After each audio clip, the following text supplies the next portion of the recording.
Salam kasih dari saya, Willy The Rooms. Kita kembali dalam The Sinners Channel. Dalam satu sesi, ada seseorang yang bertanya kepada saya, banyak pendeta mengingatkan salib Kristus saat mau berbuat dosa. Tapi saya dalam pergumulan melawan dosa, cara ini tidak ada efeknya. Apakah ada yang salah dengan diri saya? Bukan cuma saudara aja, tapi saya dan seluruh manusia juga ada yang salah di dalam diri kita. Itu sih udah pasti. Itu sebabnya Yesus mati di salib untuk kita. Tapi sekarang saya mau fokus sedikit, mungkin ke dalam kesalahan berpikir yang mungkin ada pada kita dalam hal ini. Salib itu bukan magic spell yang garansi uang kembali gitu. Bukan.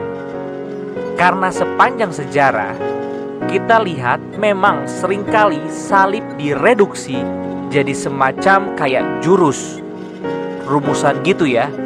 Kiat-kiat, kalau pakai cara ini, langkah-langkah ini, nanti kamu akan berhasil begini, begini.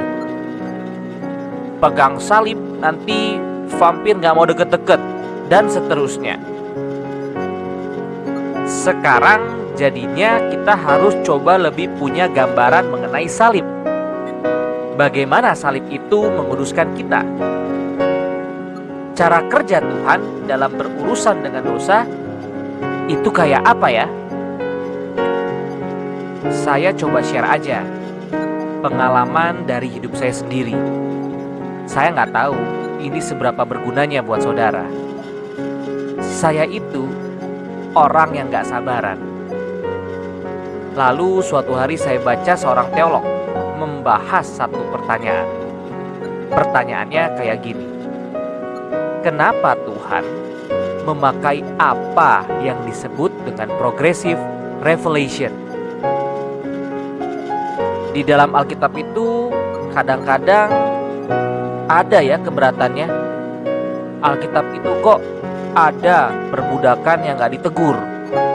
Lalu ada juga banyak poligami di perjanjian lama, tapi seperti gak ditegur juga. Gak pernah ada larangan yang eksplisit banget. Kayak itu segala sesuatu itu baru diberesinnya belakangan, di perjanjian barukah atau di dunia hari ini. Kenapa gak dari awal aja sih? Tuhan itu masukin segala macam larangan dan hukuman. Tambahinlah itu di 10 hukum jadi hukum ke-11. Gak boleh ambil budak, lalu hukum ke-12. Jangan nikah lebih dari satu wanita. Kenapa pakai yang disebut dengan progressive revelation? Kenapa waktu mengenyahkan dosa itu Tuhan itu pakai cara yang begitu lama? Lalu jawaban dari seorang teolog yang saya baca ini adalah simple. Karena Tuhan kasihan sama kita. Karena itu belas kasihan Tuhan buat saudara dan saya. Dia mengatakan, kenapa kalau misalnya manusia dikatakan melihat muka Allah itu bakal langsung mati? Ya jawaban yang pertama, of course, karena dia kudus dan kita itu kotor. Dan kekudusannya tidak akan memberikan ruang untuk kekotoran kita. Kita pasti mati. Tapi teolog ini menarik. Dia mengatakan, kalaupun kekudusan Tuhan itu tidak menghanguskan kita, kalaupun itu nggak terjadi, kita tetap akan mati. Kenapa? Karena kita akan bunuh diri. Kok bisa? Maksudnya apa? Karena di hadapan Tuhan, di hadapan kebenaran yang paling kudus, semua borok-borok kita itu, semua kejahatan kita, semua kejelekan kita itu akan keluar langsung nyata bersamaan semuanya. Dari permukaan sampai ke dalam, langsung semuanya jelas terlihat. Dan kita nggak bakal tahan menghadapi semuanya itu. Kita pernah ada momen kita menyadari kesalahan fatal yang kita lakukan. Seperti kita nonjok-nonjok kepala. Malu banget gitu ya. Bayangin, sekarang bukan cuma satu kesalahan fatal yang saudara dibukakan, tapi seluruhnya. Pada saat yang bersamaan, itu reaksinya apa? Actually di Wahyu ada gambaran ini. Di Wahyu 6 ayat 16 sampai 17. Dan mereka berkata-kata kepada gunung-gunung dan kepada batu-batu karang itu, runtuhlah menimpa kami, dan sembunyikanlah kami terhadap Dia yang duduk di atas tahta dan terhadap murka Anak Domba Allah. Maka teolog ini mengatakan, jadi mungkin Tuhan itu ada aspek di mana Dia bukan cuma menyatakan kesalahan dan dosa, tapi kadang juga ada aspek di mana Dia itu melakukannya dalam waktu yang cukup lama. Gak semuanya langsung cereng jadi satu. Progresif secara proses. Dan Dia memperbaikinya itu pelan-pelan, gak langsung dari awal semua jreng. Karena sekali lagi, siapa yang tahan kalau Dia melakukan cara seperti itu? Ini belas kasihan Tuhan. Ini kesabaran Tuhan. Ini sebabnya juga ketika Dia datang, akhirnya Dia datang dalam bentuk seorang manusia. Dia bukan datang dalam bentuk segala kemuliaannya, karena tujuannya itu adalah menyembuhkan saudara dan saya dari dosa-dosa kita, dan bukan melenyapkan dosa bersama dengan para pendosa. Pada waktu saya membaca mengenai Tuhan yang begitu sabar ini, yang saya adalah target kesabarannya, saya jadi sadar akan dua hal.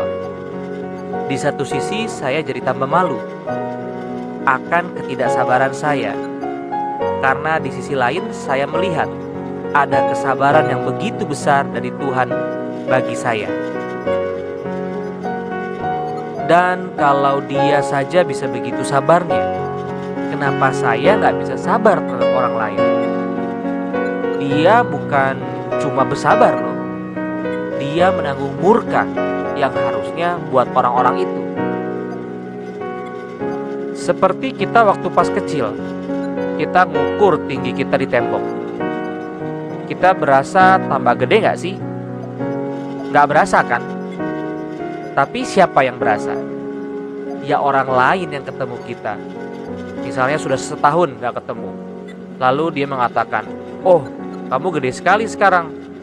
Atau ketika kita melihat ke belakang, ketika kita melihat ke garis-garis tembok dan kita menyadari, iya ya, ternyata saya bertambah besar ya. Nah, ini metafor pertumbuhan. Bukan cuma jasmani kita, tapi juga rohani kita.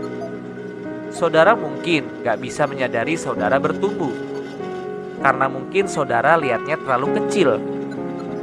Saudara terlalu mentalitasnya itu mie instan mental. Saudara mungkin coba bandinginnya 5-10 tahun sebelumnya. Saudara mungkin tanya orang-orang yang kenal dengan saudara, yang benar-benar kenal dengan saudara. Saya rasa itu paling tidak itu kriteria yang mungkin lebih tepat untuk mengukur pertumbuhan kita. Bukan mengatakan ini pasti kayak gini ya. Memang ada juga kemungkinan saudara benar-benar tidak bertumbuh. Dan kalau memang seperti itu, kita mesti cari tahu ada alasan apa di balik itu. Mungkin ya karena saudara cuma tahu apa yang benar, tapi saudara belum mengingini apa yang benar itu. Itu juga salah satu hal yang perlu kita beresin. Saya rasa konteks saudara berduka karena dosa-dosa saudara. Saudara pengen lebih cepat, saudara pengen lebih jelas pertumbuhannya. Dan yang saya katakan ini adalah saudara mesti lewat ala saudara yang mungkin lebih bersabar daripada saudara. Dan kita kadang-kadang jadi orang itu nggak sabaran. Kita pengen dosa ini selesai langsung di sini dan sekarang. Yang saya syukuri adalah dia itu jauh lebih besar sabarnya daripada saya. Kalau enggak, saya sudah jadi setumpuk abu sekarang. Dan anehnya, mengetahui hal itu sedikit demi sedikit yang membuat saya menjadi orang yang lebih sabar.